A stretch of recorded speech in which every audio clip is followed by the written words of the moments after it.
Мужчина спасает старого льва, брошенного Прайдом. Но то, что происходит дальше, шокирует вас. В самом сердце кенийского заповедника Масаи-Мара, где саванна тянется до самого горизонта, старый лев одиноко брел по выжженным солнцем равнинам. Он был некогда могучим вожаком Большого Прайда, грозным королем этой земли. Его рев сотрясал воздух, и даже буйволы разбегались при его приближении. Но время не щадит никого, даже царя зверей. Его грива, когда-то густая и золотисто-рыжая, теперь поредела, потемнела и спуталась. Она больше не развивалась на ветру, а свисала тусклой бахромой. Глазницы ввалились, придавая его взгляду болезненное выражение. Из его пасти торчали лишь несколько сточенных зубов. Ребра резко проступали под обвисшей кожей, на боках краснели язвы от старых ран и укусов насекомых. Каждый шаг давался льву с трудом. Он шатался, ноги дрожали, движения были медленными и тяжелыми. Старый лев больше не мог охотиться. Молодые и сильные самцы вытеснили его из прайда. Он скитался один, ведомый лишь слабым инстинктом выживания. Он пробирался сквозь сухую траву, временами издавая хриплый рев, в котором звучала не угроза, а отчаяние. Его голос был слаб, и ответа не было. Туристы, проезжавшие мимо на джипе, заметили одинокого льва и сделали несколько фотографий. Эти снимки попали к сотрудникам заповедника. Алекс, опытный рейнджер, и Джалила, ветеринар, были тронуты увиденным. «Он не должен умирать вот так», — сказала Джалила, глядя на фото. «Это наш старый питомец», — кивнул Алекс. «Я помню его. Он был настоящей легендой». Алекс был человеком, посвятившим свою жизнь дикой природе. Родом из Найроби, он вырос среди рассказов старшего поколения о львах, леопардах и бескрайних просторах. Его отец, тоже рейнджер, погиб, защищая слонов от браконьеров. С тех пор Алекс чувствовал особую ответственность за каждого обитателя саванны. Они решили действовать. Приготовили пистолет с транквилизатором, ящик с медикаментами, канистры с водой и охладитель с мясом. Масаи-Мара — огромная территория, и найти одного льва было задачей не из легких. Дни стояли жаркие, солнце не щадило никого. Пыль забивалась в нос и рот. Джалила вела машину, а Алекс периодически выходил, чтобы искать следы на песке. Он знал, как определить, свежий ли след, насколько ослабло животное. Их поиски длились почти целый день. И вот, наконец, на опушке редкой рощицы они увидели силуэт. Лев лежал, опустив голову, тело его еле заметно подрагивало. Он даже не поднял глаз, когда машина остановилась.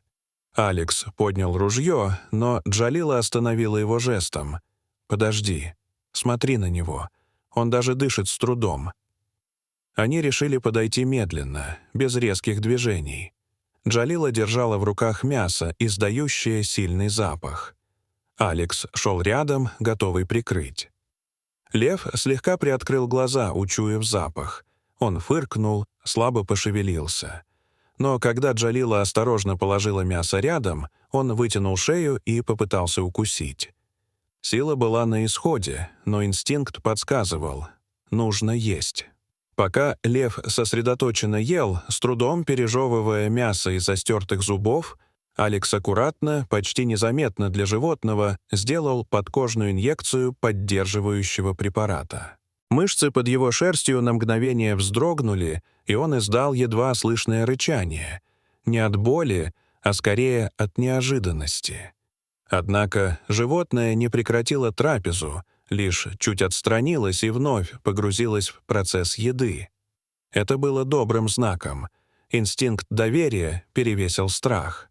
Алекс внимательно наблюдал за ним, стараясь не делать резких движений. Он чувствовал, как между ними устанавливается тонкая, почти невидимая связь, нечто большее, чем просто контакт между человеком и хищником. Это был момент надежды. в котором жизнь еще цеплялась за свое право продолжаться. Сытый, он медленно поднял голову и посмотрел на людей. Его глаза были тусклыми, но в них сквозило что-то большее, чем просто усталость. Словно в глубине его души еще теплел слабый огонек жизни. Ни страх, ни злость, лишь принятие. Он посмотрел на Алекса, как будто пытался понять, кто он и почему этот человек так близко. Джалила осторожно присела рядом и протянула ему плоскую миску с прохладной водой. Лев потянулся к ней не сразу, будто колебался, но затем жадно начал пить, проливая воду на свои лапы и оставляя темные следы на выжженной земле. В каждом глотке чувствовалась борьба, не просто утоление жажды, а отчаянное желание жить еще немного. Настало время перемещения. Они поставили клетку в нескольких метрах и попробовали заманить его внутрь. Алекс держал еще мясо, ведя льва медленно. Он поднялся, шатаясь. Каждый шаг казался пыткой, но он шел. У самой клетки он замер, посмотрел на Алекса. Тот кивнул, будто говоря: «Все хорошо, заходи». Он вошел. Алекс быстро закрыл дверь и проверил замки. Они выдохнули. Лев лег, положив голову на лапы с выражением покоя. Он больше не сопротивлялся. Клетку осторожно погрузили в грузовик. Дорога была ухабистой, но Джалила вела медленно, избегая тряски. Сверху они натянули сетку от солнца. Люди в лагере, увидев груз, ахнули. Местные дети прижались к родителям. Это был тот самый лев, о котором ходили легенды. В Центре восстановления животных его поместили в изолированный вольер, выстланный мягкой соломой. Ветеринары немедленно принялись за дело: осмотр, промывка ран, перевязки, антибиотики. Его зубы уже не могли быть восстановлены. Питание теперь должно было быть мягким. Он начал свой путь к восстановлению. Каждый день раны обрабатывались, утром его кормили специальным фаршем. Алекс приходил и сидел рядом, иногда просто молчал, иногда рассказывал ему о жизни за пределами вольера. Старый лев постепенно привязывался к Алексу и Джалиле. Его поведение изменилось. Вместо прежнего настороженного рычания он начал приветствовать их негромким урчанием, в котором слышалась усталость, но и доверие. Иногда, завидев знакомые силуэты, он поднимался со своего места и медленно подходил к краю вольера, терся мордой о металлические прутья, словно прося внимания и утешения. Особенно он оживлялся при виде Алекса, чье присутствие успокаивало его. Бывали моменты, когда лев позволял прикоснуться к себе, и тогда Алекс осторожно гладил его по плечу или шее, чувствуя, как под шерстью вздрагивают старые, но все еще сильные мышцы. Это доверие не рождалось мгновенно. Оно строилось из дней тишины, заботы и терпения. Он никогда больше не вернется на свою территорию. Он больше не будет бороться. Но теперь он был не один. Он проживал последние дни в покое и заботе. И в этих стенах Масаи Мара, старый король саванны, завершал свое великое путешествие с достоинством. Потому что даже в самой суровой, дикой природе есть место состраданию. Дорогие зрители, что вы думаете об этой истории? Расскажите, пожалуйста, в комментариях. А если вам понравилось это видео, то ставьте лайк и подписывайтесь на наш канал. До свидания.